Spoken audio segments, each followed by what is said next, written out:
Selamat pagi Bapak Ibu yang dikasihi oleh Tuhan. Bersyukur untuk pemeliharaan Tuhan yang boleh terus kita rasakan sampai pada hari ini. Pagi ini kita akan kembali bersama-sama merenungkan firman Tuhan. Sebelumnya mari kita berdoa. Tuhan, kami bersyukur untuk satu hari lagi yang Tuhan percayakan bagi kami. Itu pertanda pemeliharaanmu sempurna bagi kami. Pagi ini, memulai aktivitas pekerjaan kami mau bersama-sama merenungkan kebenaran firman-Mu. Tuhan, tolong kami untuk memahami dan melakukan dalam kehidupan kami setiap hari. Amin. Perenungan kita pagi ini terambil dari Galatia 6 ayat 4 yang berbunyi, "Baiklah tiap-tiap orang menguji pekerjaannya sendiri, maka ia boleh bermegah melihat keadaannya sendiri dan bukan melihat keadaan orang lain." Jangan bandingkan pekerjaanmu dengan orang lain. Menjadi tema perenungan kita pagi ini. Sekali lagi, jangan bandingkan pekerjaanmu dengan orang lain. Bapak Ibu yang dikasihi oleh Tuhan, seringkali dalam perjalanan kehidupan tidak dapat dipungkiri. Kadangkala kita iri hati melihat kesuksesan orang lain. Namun firman Tuhan pagi ini menegaskan, mengingatkan pada kita untuk tidak fokus menilai hidup orang lain. Tidak perlu membuang waktu menghakimi atau menilai apa yang dikerjakan oleh orang lain. Mari kita menguji pekerjaan kita sendiri. 1 Korintus 3 ayat 8 berkata, "Baik yang menanam maupun yang menyiram adalah sama, dan masing-masing akan menerima upahnya sesuai dengan pekerjaannya sendiri." Kita masing-masing akan menerima upah dari pekerjaan kita sendiri dan bukan pekerjaan orang lain. Lebih baik kita fokus pada apa yang kita bangun, apa yang kita kerjakan dengan tangan kita. Fokus pada apa yang sedang dipercayakan pada kita. Daripada kita mengurusi hidup orang lain, menghakimi dan menilai pekerjaan orang lain. Pastikan bahwa kita melakukan yang terbaik sesuai dengan kehendak Allah. Kita lakukan segala sesuatu yang dipercayakan secara maksimal. 1 Korintus 12 dan 13 dikatakan demikian. "Entahkah orang membangun di atas dasar ini dengan emas, perak, batu permata, kayu, rumput kering atau jerami, sekali kelak pekerjaan masing-masing orang akan nampak.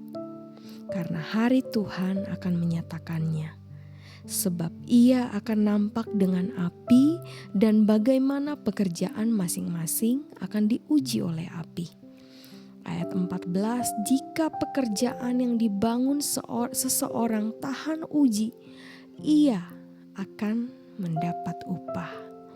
Bapak Ibu, upah dari Tuhan pasti datang bagi orang-orang yang bekerja dan melakukan pekerjaan dengan baik atau tidak asal-asalan.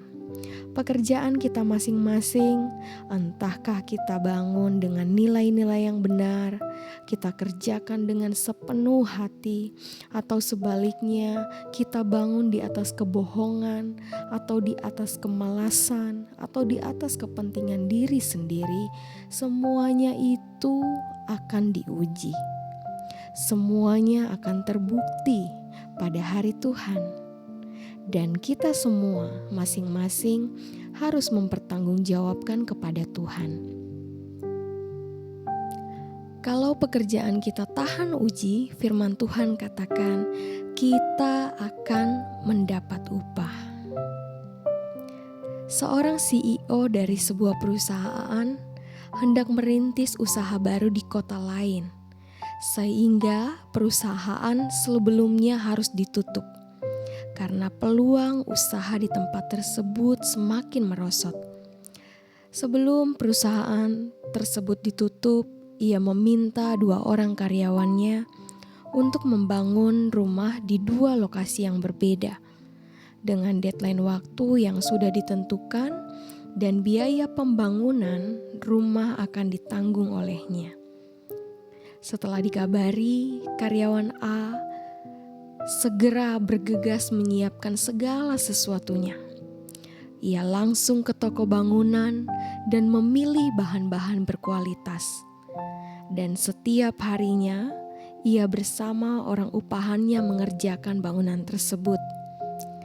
Ia mendesain bangunan rumah tersebut dan mengisinya dengan perabotan-perabotan yang baik dan menarik.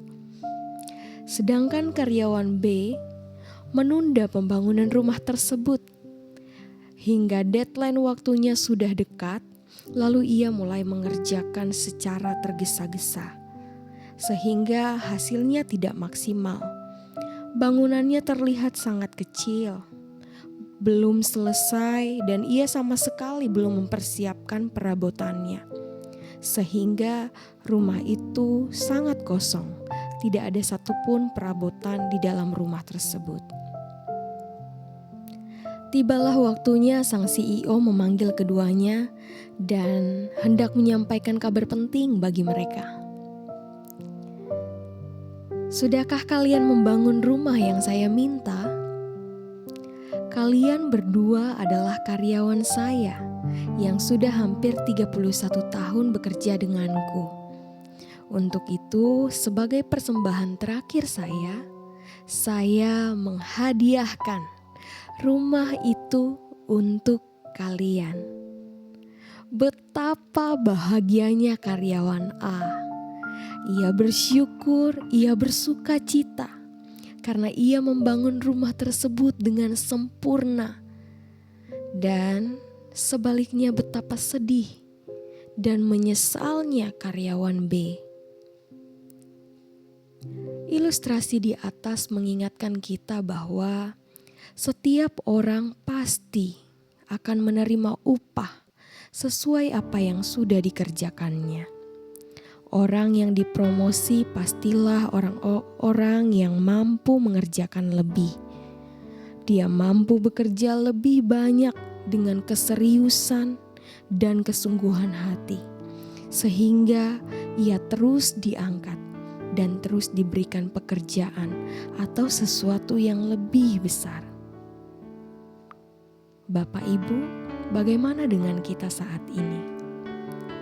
Orang-orang yang ingin dipromosi oleh Tuhan, orang-orang yang ingin dipercaya lebih oleh pemimpin, orang-orang yang ingin diberikan reward atau gaji lebih, tentunya harus mengoptimalkan kapasitasnya.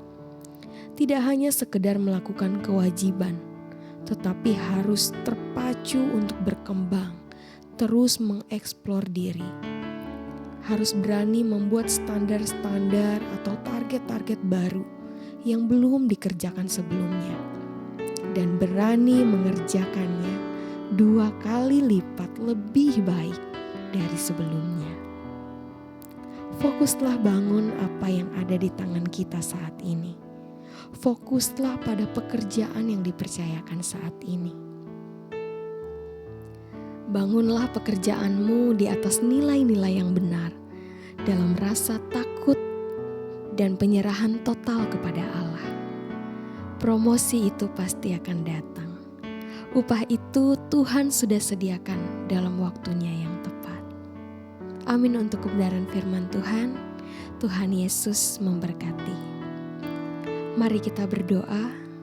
Tuhan, kami bersyukur untuk firman yang kami renungkan pagi ini, mengingatkan kami untuk melakukan apa yang menjadi bagian kami dengan sangat baik, tanpa membandingkannya dengan apa yang dikerjakan oleh orang lain. Kami bersyukur untuk pekerjaan, bersyukur untuk pelayanan, bersyukur untuk segala hal yang Tuhan percayakan untuk kami kerjakan saat ini. Mampukan kami melakukan bagian kami dengan bertanggung jawab, dan membangunnya di atas nilai-nilai yang benar sesuai dengan firman-Mu. Terima kasih Tuhan, kami menyerahkan aktivitas pekerjaan kami sepanjang hari ini ke dalam tangan-Mu. Di dalam nama Tuhan Yesus kami berdoa. Amin.